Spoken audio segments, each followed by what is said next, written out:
नमस्कार। आज हम एक अजीब सी पहेली पर बात करेंगे।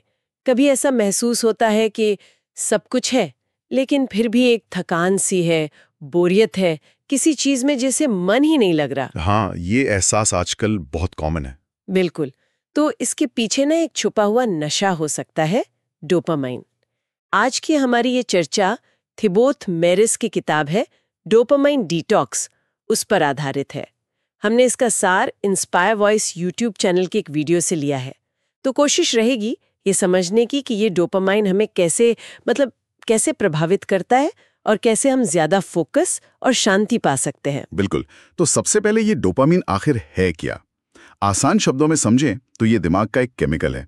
जब हमें कुछ अच्छा लगता है, कोई इनाम मिलता है, तो ये रिलीज होता है। अच्छा, जैसे कोई तारीफ कर दे, मनपसंद खाना मिल जाए, या फिर वो फोन पर नोटिफिकेशन की आवाज।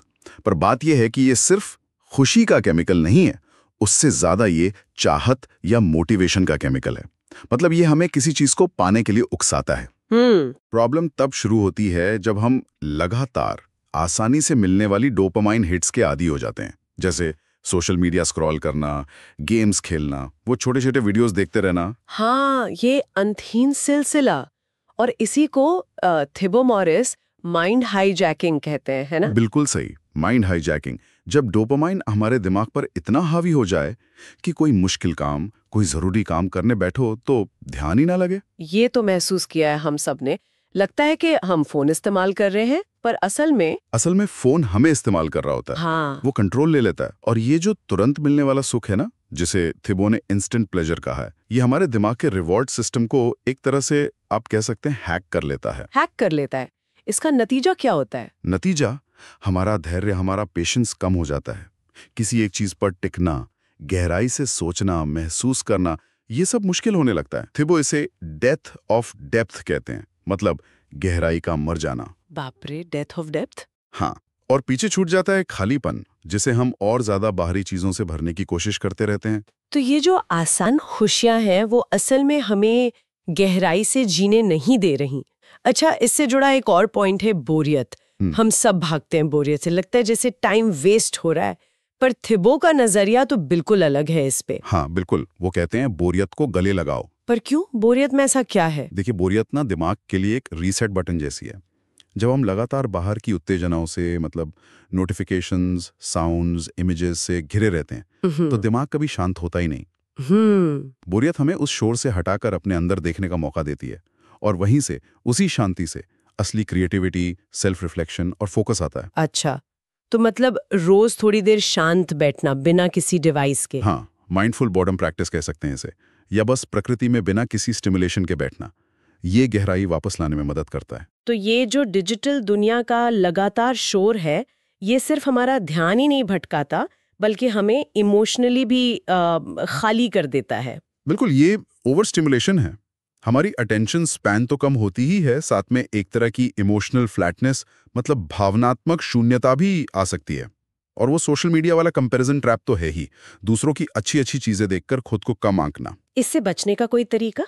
एक तरीका हो सकता है नो इनपुट आवर तय करना। दिन का कोई 1 घंटा जब कोई स्क्रीन नहीं, कोई पॉडकास्ट नहीं, कोई म्यूजिक नहीं, बस आप और आपके विचार। ये सुनने में मुश्किल लग रहा है, पर शायद असरदार हो। अच्छा, थिबो एक और बहुत पावरफुल आइडिया देते हैं, अपनी पहचान बदलना, शिफ्ट योर आइडेंटिटी। ये क्या चीज है? देखिए, हमारी आदत है ना, अक्सर ये दिखाती है कि हम खुद को क्या समझते हैं। जैसे अगर कोई हर 2 मिनट में फोन चेक कर रहा है, तो शायद वो अनजाने में खुद को ऐसा इंसान मानता है जिसे हर अपडेट तुरंत चाहिए। बदलाव तब आता है जब हम होशपूर्वक अपनी पहचान बदलते हैं, तय करते हैं कि हम क्या बनना चाहते हैं। जैसे खुद को एक फोकस्ड इंसान या शांत इंसान के तौर पर देखना शुरू करना। और फिर खुद से पूछना, क्या मेरा ये एक्शन, जैसे अभी फोन उठाना, उस इंसान से मैच करता है जो मैं बनना चाहती हूं?